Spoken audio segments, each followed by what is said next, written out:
नमस्कार, बड़ी खबर में आप सभी का स्वागत है। मैं हूं आपके साथ सृष्टि शुक्ला और सीधे आपको ले चलते हैं चंडीगढ़, जहां पर deputy CM Dushyant Chautala press conference कह रहे हैं। क्या कुछ कह रहे हैं वो सुनाते हैं। तो ऐसी इंडस्ट्री जो चलती ही उस स्पेसिफिक स्किल सेट पर है जो हमारे प्रदेश में उपलब्ध नहीं है, अगर जरूरत पड़ेगी तो ब्लैंकेट एग्जेम्पशन, और एग्जेम्पशन में क्लैरिफाई करूं, कोई भी एग्जेम्पशन दी जाएगी तो उसको वैलिड 1 साल के लिए माना जाएगा और 1 साल बाद दोबारा इंडस्ट्री को, जब तक हम उस स्किल सेट को प्रोवाइड नहीं कर पाएंगे, उस एग्जेम्पशन को अप्लाई करना होगा। एक चीज जरूर बोलना चाहूंगा कि प्रदेश भर के तमाम ITIs के साथ भी अब हम कोर्सेज शुरू करेंगे, तमाम हमारे पॉलिटेक्निक्स के साथ भी कोर्सेज शुरू करेंगे, तमाम हमारे कॉलेजेस के साथ भी अब हम कोर्सेज को इनोवेट करेंगे। जैसे आर्मी के लिए ग्रूमिंग की आजकल जरूरत है, कोई आर्मी के अंदर जाता है तो उसकी ग्रूमिंग क्लासेस होती है। मुझे लगता है टैलेंट है, उस टैलेंट को ग्रूम करने की जरूरत है और हमारा प्रयास रहेगा कि अगले 6 से 9 महीने के अंदर स्किल सेट वाले युवा साथियों को हम ग्रूम कर पाए और ग्रूम कर हम प्रदेश के अंदर ही प्रदेश की इंडस्ट्री को प्रदेश का ही क्वालिफाइड युवा दे पाए। मैं तो आपके माध्यम से भी आग्रह करूंगा प्रदेश के तमाम युवाओं को भी और तमाम इंडस्ट्री के साथियों को भी कि वो जो हमारा पोर्टल है वो मध्य रात्रि 15 तारीख से अवेलेबल है, उस पोर्टल को खोले और अपनी रजिस्ट्रेशन प्रोसेस को जल्द से जल्द पूरा करने का काम करें कि गवर्नमेंट के पास भी एग्जैक्ट फिगर आता रहे और साथ ही साथ क्वालिफाइड यूथ भी इंडस्ट्री को मिलता रहे। अब मैं चाहूंगा कोई आपके सवाल क्वेरी इसके ऊपर हो तो आप एक एक करके, और मुझे लगता है सेक्रेटरी आपके लिस्ट लिए बैठे हैं। धन्यवाद दुष्यंत जी, आपने अपना अभी तो पहले इसी विमान जी प्लीज एक आप रिक्वेस्ट है सीक्वेंस। मैं कुछ और कहता हूँ, नहीं एक मिनट आप, मैं कुछ और कहता हूँ। रिक्वेस्ट केवल इस विषय पे ही पहले पूरा कर रहे हैं, पॉलिटिकल में बात भी जाएंगे। मैं कहता हूँ तो ये विषय है। सबसे पहले NS परवाना जी, और मेरी रिक्वेस्ट है सभी से कि जब कोई और क्वेश्चन पूछ रहा हो बीच में प्लीज ना डिस्टर्ब करें और स्लिप के माध्यम से ही अपने क्वेश्चन पूछे जाएं। Thank you. My young friend, I have a 2 questions. First, राजनीति का क्वेश्चन महंगा कर रहा हूं। पंजाब विधानसभा के चुनाव में सरदार प्रकाश सिंह बादल का अभी तक उनकी पार्टी ने कैंडिडेट अनाउंस नहीं किया है। आई यूज वर्ड अभी तक, पता नहीं किस वक्त खुल जाएगी। उसमें आपकी पुरानी पार्टी इंडियन नेशनल लोकदल, जिसे शॉर्ट में शायद इलालो कहा जाता है, उसने अभी से अनाउंस कर दिया है कि वो इस चुनाव में बादल साहब का सपोर्ट करेंगे, समर्थन करेंगे और उन्होंने कैंपेन भी शुरू कर दी है। वैसे मेरा क्वेश्चन आपसे है, आपकी पार्टी का इस संबंध में क्या स्टैंड है? First question. Second question sir बाद में पूछूं या अभी पूछूं? पूछ लीजिए। सेकंड क्वेश्चन सर ये है कि चंडीगढ़ से लेकर दिल्ली तक GT रोड है, हरियाणा की इंटरस्टेट सड़कें हैं, उन पर मील पत्थर जो लिखे जाते हैं वो केवल और केवल अंग्रेजी में और हिंदी में राष्ट्रभाषा। मेरा क्वेश्चन ये है कि जनता की सहूलियत के लिए क्यों ना उनको उन मील पत्थरों पर पंजाबी में भी लिख दिया जाए, वो इस संबंध में आपकी पार्टी का क्या स्टैंड है? Thank you very much. पहले परवाना जी दूसरे से जवाब दे देता हूँ। मील पत्थर वाला जो विषय है वो स्टेट सब्जेक्ट नहीं है, NHAI का काम है। पर आपका सजेशन जरूर मैं गडकरी जी को पत्र लिखकर दूंगा कि उसके अंदर रीजनल लैंग्वेजेस एटलीस्ट जो प्रदेश आते हैं उनकी सेकंड लैंग्वेज जो हो रीजनल के तौर पर, जैसे पंजाब का हिस्सा आता है तो वहां पंजाबी है, उत्तर प्रदेश में शायद उर्दू है, इसका इस्तेमाल जरूर NHAI करे। जहां बात पंजाब चुनाव की है वो 75% से तो रेलिवेंस नहीं रखता, मगर आपने पूछ लिया और मुझे भी खुशी है ये सवाल आपने पूछा। फिर तो 4 साल पहले जो इंडियन नेशनल लोकदल, और मैं तो इनेलो के सुप्रीमो से जरूर पूछना चाहूंगा कि इतनी बड़ी मुहिम चलाई SYL के पक्ष में, और उसके अंदर पंजाब विधानसभा में बादल साहब का ही उनने जाकर एज मुख्यमंत्री विरोध किया, और आज उन्हीं की पार्टी उनके समर्थन में वहां चुनाव प्रचार में जाने का निर्णय ले रही है। ये एक चीज साबित कर देता है कि SYL का सारा जो बनाने का और एजेंडा इंडियन नेशनल लोकदल द्वारा लिया गया वो एक ढकोसला था, और जो ये उपाधि लेने का शौक है जल युद्ध की और की, ये केवल मात्र उसके लिए स्टंट था। हरियाणा के हिस्से के पानी की लड़ाई जो कभी इनेलो सुप्रीमो लड़ते थे, आज उनकी पार्टी और उनकी विचारधारा उससे पूरी तौर पर विपरीत चलने लग चुकी है। जहां पंजाब चुनाव की बात है, अकाली दल किसको खड़ा करती है, कहां से खड़ा करती है, ये हरियाणा सरकार का विषय नहीं, मगर जो चुनावी मैदान में आएगा, हार जीत जो होगी इसका नतीजा तो 10 मार्च को देश के सामने होगा, और केवल मात्र पंजाब ही जो 5 प्रदेश हैं उनके अंदर। डॉक्टर सुरेंद्र धीमान जी।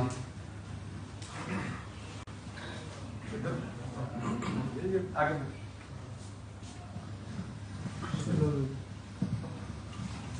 मेरा तो ये मानना था कि 75% की, क्योंकि प्रेजेंटेशन में आपने बहुत विस्तार से बता दिया, तो मेरे अनुसार तो 75 का मुझे तो नहीं सवाल पूछना, मुझे पॉलिटिकल सवाल पूछना है। आप पॉलिटिकल पूछ ले, जवाब लास्ट में दे देंगे। इसलिए मैंने जनरल सेक्रेटरी से कहा था कि पहले हम 75 पूरा कर लेते हैं, पॉलिटिकल को बाद में पूछ लेते हैं। ये मैं पूछ लो कि 75% का कोई और पूछना चाहता तो 75 को वो पूरा कर लेते हैं, मेरा आग्रह था सेक्रेटरी जनरल साहब से। पवन जनता टीवी से।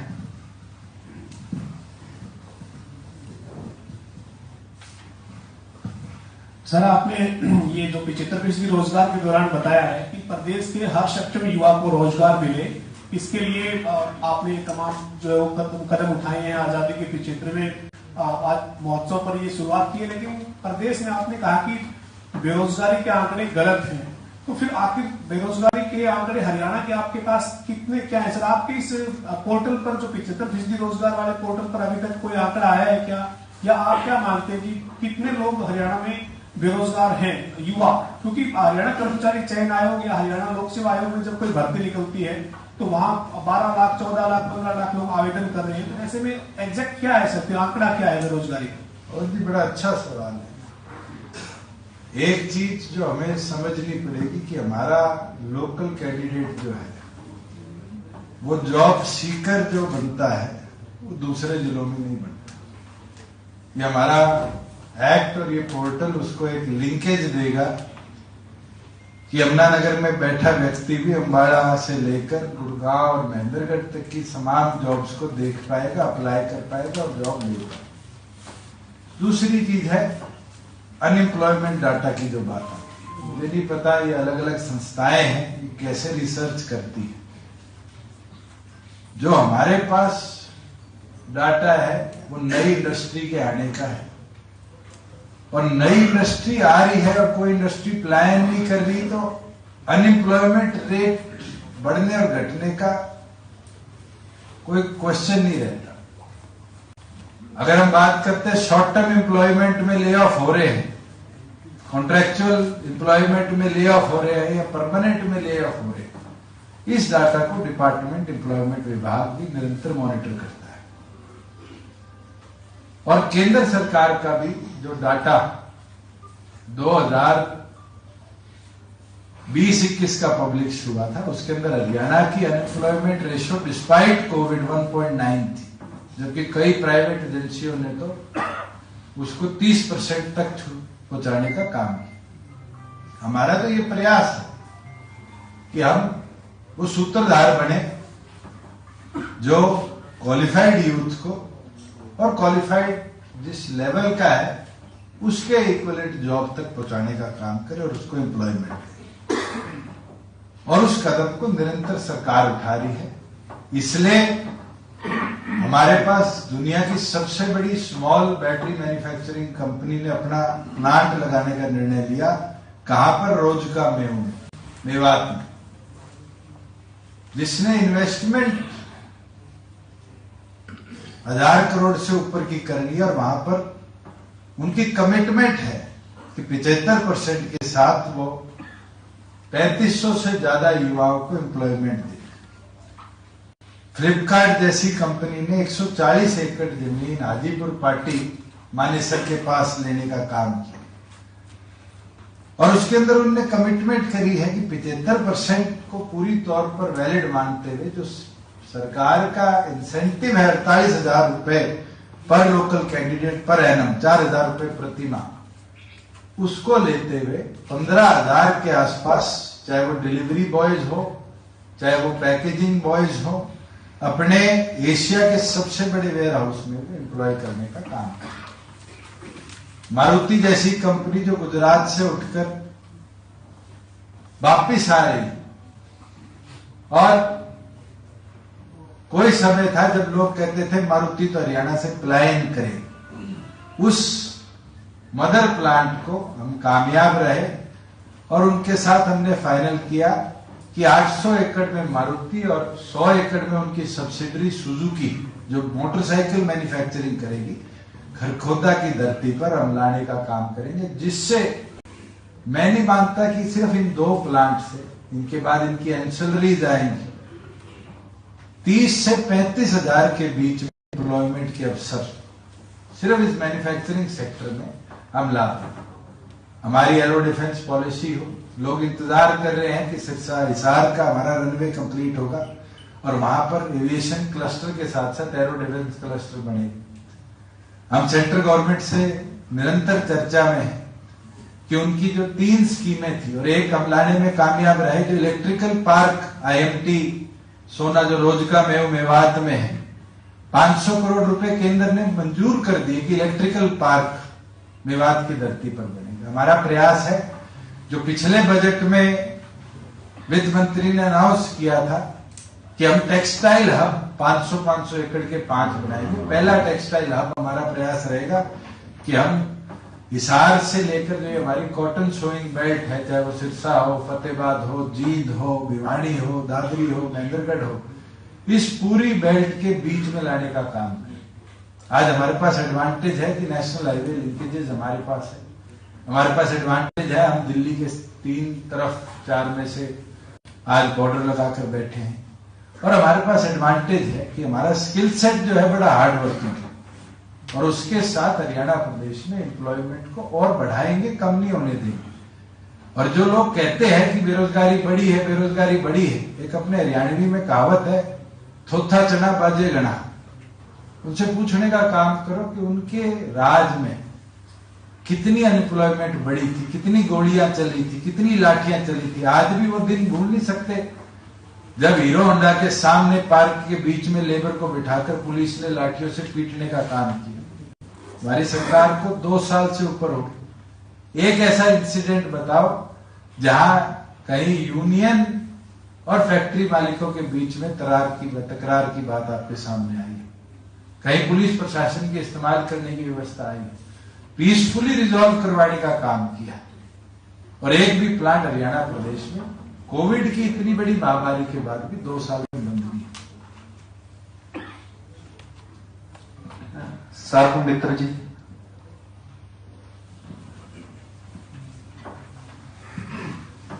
तो सर मेरे सवाल पॉलिटिक्स से है, अगर अभी कहेंगे या बाद में? शुरू हो जाओ, मैं लिख लेता हूँ, फिर इकट्ठे जवाब दे दूंगा। दुष्यंत जी, आपकी पॉलिटिक्स के दो फेज हैं या फेस हैं, एक तो इलेक्शन के पहले का और एक इलेक्शन के बाद का। बाद में आप सत्ता में हैं, बीजेपी के साथ हैं, और क्योंकि सत्ता में आपको रहना है और बीजेपी की मजबूरी है, इसलिए बीजेपी आपको अच्छी लगती है, मोदी जी आपको अच्छे लगते हैं, खट्टर साहब आपको अच्छे लगते हैं। ये एक फेज है। एक फेज जो इलेक्शन से पहले का है, उसमें बीजेपी आपको अच्छी नहीं लगती थी, मोदी साहब भी अच्छे नहीं लगते थे और खट्टर साहब भी अच्छे नहीं लगते थे। रियल फेज कौन सा है, पहले वाला या अभी वाला? सर मित्र जी, मेरे से उम्र भी आपके ज्यादा है, एक्सपीरियंस भी शायद पत्रकारिता का मेरा तो 0 ही है, आपका ज्यादा है। भारतीय जनता पार्टी हमारी 4 पीढ़ी से अलायंस रही, कांग्रेस नहीं रही, और प्री पोज भी और पोस्ट पोज भी। चुनाव के अंदर तो कई ऐसी बातें होती है, जब आप विरोध में लड़ते हैं तो सारे कहते हैं, मगर अलायंस के तौर पर चौधरी देवीलाल जी का समय हो, चौटाला साहब का समय हो, मेरे फादर जब मेंबर ऑफ पार्लियामेंट अटल की गवर्नमेंट में वो समय हो, और आज हम मिलकर चल रहे हैं, अच्छी तरह चल रहे हैं। और हमारा ही प्रयास है, पॉलिटिकल पार्टी का विजन आइडियोलॉजी कुछ हो सकती है, दोनों का जो विजन है, राजेश अलायंस में विजन है, वो यही है कि हरियाणा को आगे कैसे लेके, और एक एक कदम, एक एक विधानसभा में एक्ट में अमेंडमेंट करी हो, कोई नई स्कीम प्रदेश में लाने का काम किया हो, दोनों पार्टियों ने मिलकर उस पर निर्णय लेकर आगे बढ़ने का काम किया। चाहे हमारे घोषणा पत्र के अंदर छोटी सी बात थी कि हम लड़कियों को फ्री बस पास देंगे, सरकार ने लागू किया। आज अच्छा लगना ना लगना ये विषय नहीं है, प्रदेश को उसका लाभ मिले, प्रदेश आगे बढ़े, ये हमारा लक्ष्य है, और उस लक्ष्य के साथ हम दोनों मिलकर आगे बढ़ रहे हैं। बलवान करीवाल जी, दैनिक जागरण से। सर मेरा सवाल ये है कि एलन मस्क का एपिसोड 2-3 दिन से चल रहा है।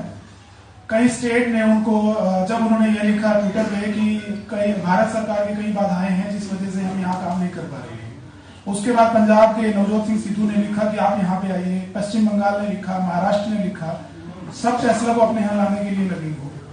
क्या हरियाणा भी इसको लेकर कोई प्रयास कर रहा है, या इस एपिसोड को आप पॉलिटिकल किस तरह से क्या समझते हैं?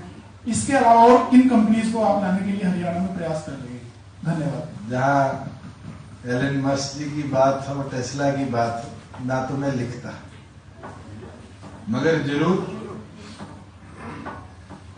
जब आपको शहद बनाना हो तो एक डब्बे के अंदर सिर्फ एक क्वीन भी लाने की जरूरत है, और क्वीन भी आएगी तो छोटी छोटी मक्खियां जो है वो अपने आप शहद इकट्ठा करके उस डब्बे में आ जाएगी। हमारे लिए तो सबसे बड़ा, अगर मैन्युफैक्चरिंग का कोई प्लांट था और आने वाले भविष्य में बनेगा तो MISL का है, मारुति सुजुकी इंडिया लिमिटेड का।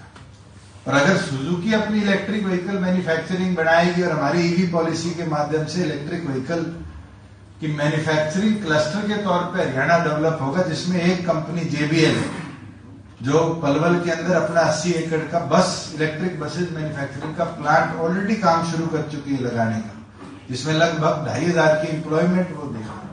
तो मुझे नहीं लगता टेस्ला के लिए भी कोई ऑप्शन बचेगा। हम खुले हैं सबके लिए, जो भी कंपनी आना चाहे उनका हरियाणा पे स्वागत है। हमारी एंटरप्राइज और एंटरप्रेन्योर्स जो एम्प्लॉयमेंट पॉलिसी है HEEP 2020, वो अपने आप में एक पेंडोरा बॉक्स है हर उस इंडस्ट्री के लिए जो इंडिया में आके अपने आप को एक्सेल करना चाहती है।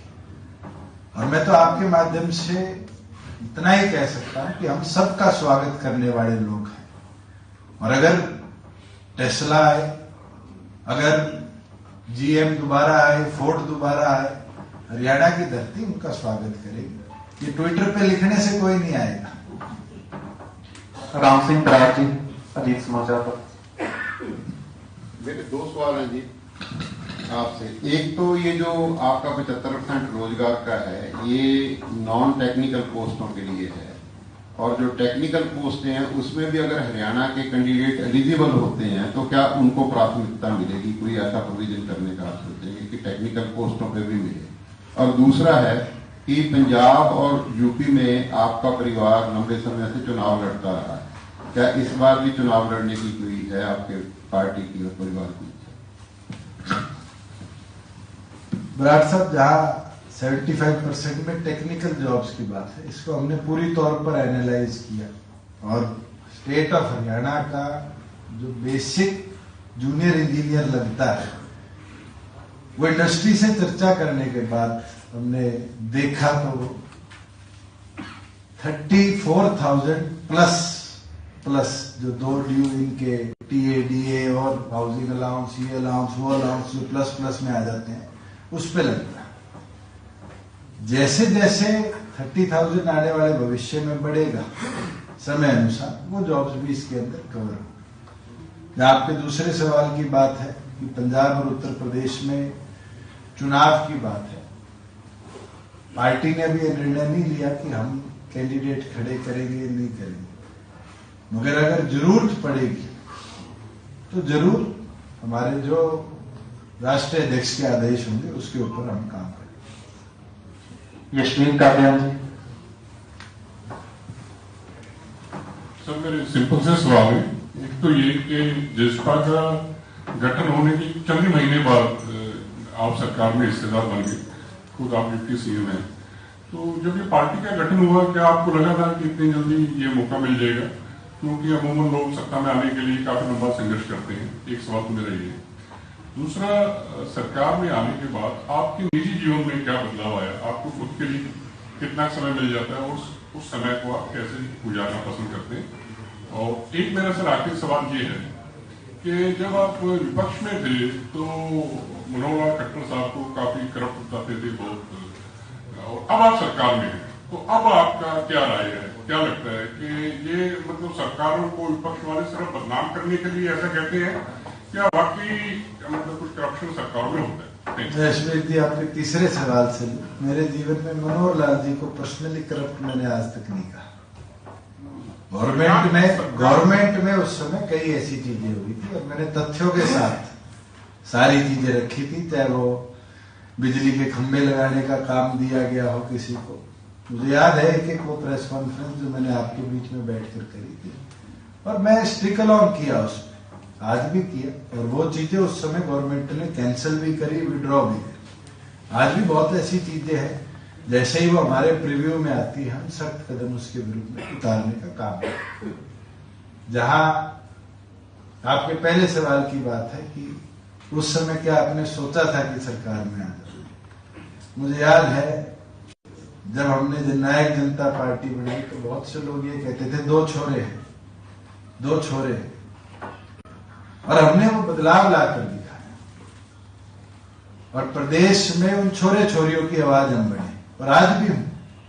निरंतर मेरा प्रयास है, आप 2 साल की मेरी वर्किंग देखेंगे तो मेरा प्राथमिक प्रयास रहा है कि हम युवा होने के नाते उनकी आवाज को और मजबूती से आगे बढ़ाएं, चाहे वो एग्जामिनेशन पैटर्न की बात हो, चाहे वो जॉब्स की बात हो, चाहे नई इंडस्ट्री लाने की बात हो। अगर किसी को इसका बेनिफिट होता है तो केवल मात्र हरियाणा प्रदेश के युवाओं को होता है। और आने वाले 20 साल में मैं बुढ़ा होने वाला नहीं, अभी तो 33 साल का हूं, 53 के बाद जरूर मैच्योर कहूंगा। अब तक तो राहुल गांधी भी युवा है, और मेरा प्रयास रहेगा कि अगले 20 साल इसी एनर्जी के साथ, इसी जोश के साथ युवाओं के लिए मैं काम करूंगा। जब निजी जीवन की बात है, ना मेरा बैडमिंटन रुका, ना मेरा जिम रुका, और मेरा तो प्रयास है नए साल पे, अब मैंने प्रयास किया है कि डेली कोशिश करूंगा कि जिम कर कर उस युवा को ये एहसास तो दिलाऊं कि मैं उन जैसा हूं और जिम करता हूं। और समय मिले तो मैं आप लोगों से भी कोई भी बैडमिंटन खेलता हो तो निवेदन करूंगा मेरे से संपर्क करें। किसी दिन शाम को चंडीगढ़ में प्रेस क्लब की तरफ से एक बैडमिंटन टूर्नामेंट कराए जिसमें पॉलिटिशियन वर्सेस प्रेस वालों का मैच हो जाए। और हमारे तो कई ब्यूरोक्रेट्स भी बहुत अच्छे बैडमिंटन प्लेयर हैं, एक टीम उनकी भी हम बुला लेंगे। हमारे जनरल भी सब बहुत अच्छे प्लेयर है कहीं यहाँ पे। कुमार रमेश जी, वी न्यूज से।